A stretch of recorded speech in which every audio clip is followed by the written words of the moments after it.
ఇసాకయ్య గారికి వందనాలు. నా పేరు సురేష్ అండి, మాది బండారగూడెం. మా నాన్నగారికి జూలై 24వ తారీఖున బ్రెయిన్ స్ట్రోక్ లాగా వచ్చి హాస్పిటల్లో అడ్మిట్ అయ్యారు. తర్వాత 2 రోజులు గడిచిన తర్వాత తగ్గుద్దేమో అని చూస్తే తగ్గట్లేదు. డాక్టర్ గారు అయితే ఇంకో 2 గంటలు 3 గంటల్లో చనిపోతారు, తీసుకెళ్ళిపోండి అని చెప్పేసి ఆ డాక్టర్ గారు చెప్పారు. ఏ హాస్పిటల్కి తీసుకెళ్ళినా ప్రయోజనం అయితే ఉండదని చెప్పేసి చెప్పారండి.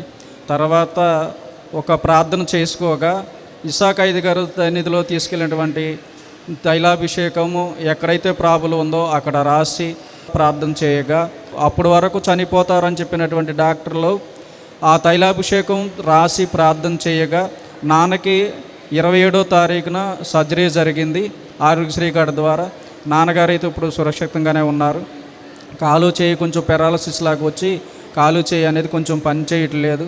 అది కూడా త్వరగా పనిచేసి ఈ సన్నిధిలోకి నాన్నగారిని తీసుకువచ్చి నేను సాక్షిగా నిలబెట్టి నేను సాక్ష్యం చెప్పుకోవాలని కోరుకుంటున్నాను.